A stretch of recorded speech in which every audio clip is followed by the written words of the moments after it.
Hi friends, നമസ്കാരം. Welcome back to ജയം journey. ചെറിയൊരു പനിയുടെ അപഹാരമുണ്ട്. സോ അതിൻ്റെ ഒരു ചെറിയ ക്ഷീണം ചിലപ്പോൾ തോന്നിയേക്കാം, ക്ഷമിക്കുക. അങ്ങനെ പനിയൊക്കെ ആണെങ്കിൽ രാവിലെ എണീറ്റിട്ട് വെറുതെ ഒന്ന് ഇൻസ്റ്റാഗ്രാം എടുത്ത് നോക്കണം, നമ്മുടെ ശീലമാണല്ലോ. അങ്ങനെ എടുത്ത് നോക്കിയ സമയത്ത് അടക്കുന്ന ഡെവിള് ആര്, നമ്മുടെ സ്വന്തം എൽ എന്ന് പറയുന്ന ഡെവിൾ എബ്രഹാം ഖുറൈശി. അത് ഭയങ്കരമായിട്ടുള്ളൊരു ഒരു സർപ്രൈസ് ആയിരുന്നു. അപ്പൊ നോക്കിയപ്പോ 6 മണിക്കൂറായി വന്നിട്ട് പുള്ളിക്കാരൻ എപ്പോഴത് ഇട്ടിട്ടുള്ളത്. ഞാൻ ഏതൊക്കെയാണ് നോക്കണത്. അപ്പൊ 12:30 ആയപ്പോഴേക്കും പരിപാടി പുള്ളി ഇട്ടിട്ടുണ്ട്. ഭയങ്കര പരിപാടിയാണ്. ആരോടും പറയാതെ ഒറ്റ ഡെവിളിനെ ഇറക്കി വിട്ടു. രാത്രി 12 മണിക്ക് ശേഷമാണ് ഡെവിൾ വരുന്നത്. എല്ലാം കൊണ്ടും ഒരു പൊളി. എന്നിട്ട് പോസ്റ്റർ ഞാൻ അവിടെ കൊടുത്തിട്ടുണ്ട്. എന്താ സംഗതി എന്ന് വെച്ച് കഴിഞ്ഞാൽ, ലാലേട്ടൻ അവിടെ ഒരു പൊട്ടി പൊളിഞ്ഞിട്ടുള്ള ഏതോ ഒരു ബിൽഡിങ്ങിൽ, ഇത് മറ്റേ സ്റ്റീഫൻ നെടുമ്പള്ളി അല്ല, എബ്രഹാം ഖുറൈശി തന്നെയാണ്. ആ ജാക്കറ്റും പരിപാടിയും സെറ്റൊക്കെ ഇട്ടിട്ട് ആ ഗ്ലാസ് ഒരു കയ്യിലൊക്കെ പിടിച്ചിട്ട് ഇങ്ങനെ നോക്കുകയാണ് ചുറ്റുപാടും. അപ്പൊ സംഭവം ഈ നമ്മുടെ ഇന്ദ്രജിത്തിന്റെ ക്യാരക്ടർ പറഞ്ഞ പോലെ ഏതോ ഒരു യുദ്ധം നടന്നതിന് ശേഷമുള്ള ഏതോ ഒരു ബിൽഡിംഗ് അടങ്കലെടുത്ത് എന്തോ അതിന്റെ പരിപാടികളൊക്കെയാണ്, അറ്റകുറ്റപ്പണികളൊക്കെ ഏറ്റെടുത്തിരിക്കുകയാണ് പുള്ളി. അത് അങ്ങനെ തന്നെയാണ് തോന്നുന്നത്. ഇനിയിപ്പോ അവിടെ യുദ്ധം നടത്തിയ പുള്ളി തന്നെയാണോ എന്ന് പറയാൻ പറ്റില്ല, ഒക്കെ കണ്ടറിയണേ. പിന്നെ അതിന്റെ ഉള്ളിൽ എന്തൊക്കെയോ വെളിച്ചവും കാര്യങ്ങളൊക്കെ വരണ്ട്. എന്തൊക്കെയോ കാട്ടി വെച്ചിരിക്കണം. എന്തായാലും വൻ സാധനമാണ്. ഇനി അവിടെ എഴുതിയിട്ടുള്ളതാണ് ഏറ്റവും രസമായിട്ട് എനിക്ക് ഫീൽ ചെയ്തത്. At your highest moment be careful, that's when the devil comes for you എന്നാണ് എഴുതിയിരിക്കുന്നത്. അത് ഭയങ്കര രസമായിട്ട് തോന്നി. അതിന്റെ താഴെ കൊടുത്തിരിക്കുന്ന ഒരു സംഭവം കൂടി ഉണ്ട്. The greatest trick the devil ever pulled.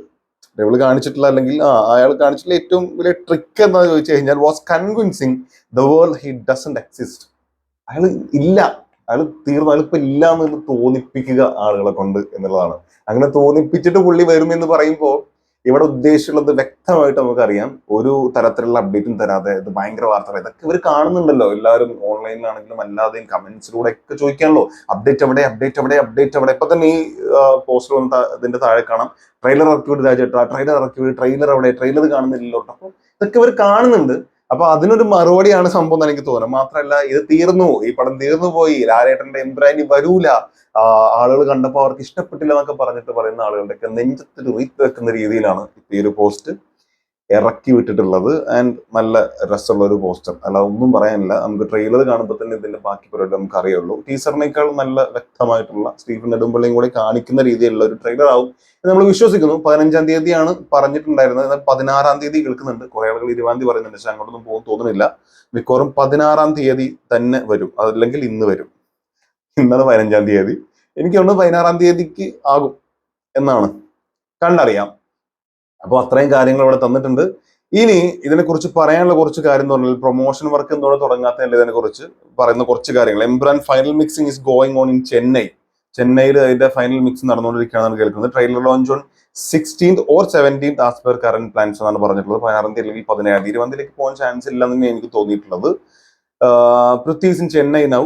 Okay, hopefully the Empuraan crew will resume delivering update shortly. Okay, Hridayapoorvam shoot break from tomorrow. ഇന്ന് മുതൽ, ഇന്നലെ വന്നിട്ടുള്ള വാർത്തയാണ്. അപ്പൊ ഇന്ന് മുതൽ ഹൃദയപൂർവ്വം എന്ന് പറഞ്ഞിട്ടുള്ള സിനിമയിൽ നിന്ന് ചെറിയൊരു ബ്രേക്ക് എടുത്തിട്ട് ലാലേട്ടനും ജോയിൻ ചെയ്യും. Mohanlal will rejoin for the shoot only after Empuraan release and promotions. അപ്പോൾ ഹൃദയപൂർവ്വത്തിന്റെ അവിടെ ഒരു സംഭവം ഞാൻ വെച്ചിട്ടുണ്ട്. ഹൃദയപൂർവ്വത്തിൽ അവരും ടീമും സത്യാന്തിക്കാടും എല്ലാവരും നിൽക്കുന്നതിന്റെ ഒരു ഫോട്ടോ. അപ്പോൾ അതിൽ നിന്ന് ഇന്ന് മുതൽ ലാലേട്ടൻ ബ്രേക്ക് എടുക്കുകയും എംപുരാന്റെ പ്രൊമോഷൻസിന് വേണ്ടി റീജോയിൻ ചെയ്യുകയും, അതിനുശേഷം എംപുരാന്റെ പ്രൊമോഷൻസും എല്ലാം കഴിഞ്ഞതിന് ശേഷം ഇനി ഹൃദയപൂർവ്വമായിട്ട് ടീമുമായിട്ട് അദ്ദേഹം ഷൂട്ട് തുടങ്ങുള്ളൂ എന്നാണ് പറഞ്ഞു കേൾക്കുന്നത്. നല്ല കാര്യം. അപ്പോൾ പ്രൊമോഷൻസ് ഒക്കെ വളരെ സ്ട്രോങ് ആയിട്ട് തന്നെ ഇവർ പറഞ്ഞ രീതിയിൽ തന്നെ വരും ദിവസങ്ങളിൽ നമുക്ക് കാണാൻ പറ്റുമെന്ന് വിശ്വസിക്കാം. അതിന്റെ തുടക്കമായിട്ടായിരിക്കും ഒരു പക്ഷേ 12 മണിക്ക് ശേഷം ഇത്തരത്തിലൊരു പോസ്റ്റർ ഇടുകയും ഡെവിൾ ഇല്ല, ഡസന്റ് എക്സിസ്റ്റ് എന്ന് നമ്മളെ കൊണ്ടൊക്കെ തോന്നിപ്പിച്ചതിന് ശേഷം നമ്മുടെ ഹയസ്റ്റ് മൊമെന്റിൽ അങ്ങനെ ഇറക്കി വിട്ടിട്ടുള്ളത് പൃഥ്വിരാജ്. ഈ പ്രൊമോഷൻസിനെ കുറിച്ച് വേറെയും ചില വാർത്തകളൊക്കെ വന്നിട്ടുണ്ട് ഇവിടെ. Prithviraj Sukumaran coming back after completing his Odisha schedule of SSMB 29 and Mohanlal taking a break from Sathyan Anthikad movie shoot from tomorrow. Hopefully next stage of promotion for Empuraan will start soon എന്ന് പറഞ്ഞിട്ട് കുറച്ച് വാർത്തകൾ വന്നിട്ടുണ്ട്. ഒന്നുമില്ല, എംപുരാന്റെ ഡേറ്റ് മാറി എന്നുള്ളതിൽ നിന്ന് കുറെ ആളുകൾ കൺഫ്യൂഷൻ ആയിട്ടുണ്ടല്ലോ. 27-ാം തീയതി സിനിമ ഇറങ്ങില്ല, ഏപ്രിലേക്ക് മാറി, April 10-ന് ബസൂക്കയുടെ ഒപ്പം എന്നൊക്കെ പറഞ്ഞിട്ട് കുറേ വാർത്തകൾ വന്നിരുന്നു. പക്ഷെ അതിലൊന്നും ഒരു പരിപാടിയില്ല, ഒരു കോംപ്രമൈസും ചെയ്തിട്ടില്ല. എമ്പുരാൻ ഈ വരുന്ന 27th തന്നെ റിലീസ് ചെയ്യും എന്നുള്ളത് ഇപ്പോ ഉള്ള അപ്ഡേറ്റുള്ള കാര്യങ്ങളും വെച്ച് നമുക്ക് ഉറപ്പിക്കാം. പിന്നെ നമ്മൾ പറഞ്ഞ പോലെ ഒരുപാട് കൺഫ്യൂഷൻസ് വന്നിട്ടുള്ളത് ഈ പറഞ്ഞ പോലെ ലൈക്ക പ്രൊഡക്ഷൻസിന്റെയും മറ്റു സംഭവങ്ങളിലൊക്കെ വന്നിട്ടുണ്ടാവും. അത് അത്രയും വലിയ സിനിമ ആയതുകൊണ്ടാണ്, അതിന്റെ പുറകെ കുറച്ച് നടക്കേണ്ടി വരും എന്നുള്ളത് നമുക്ക് എല്ലാവർക്കും അറിയായിരുന്നു. പിന്നെ നമ്മൾ ഇതിന്റെ വീഡിയോ മുമ്പ് ചെയ്തപ്പോഴും നമ്മൾ പറഞ്ഞിട്ടുള്ളത് 27th തന്നെ വരും ഹോപ്പ്ഫുള്ളി എന്നുള്ളത് തന്നെയാണ് നമ്മൾ പറഞ്ഞിട്ടുള്ളത്.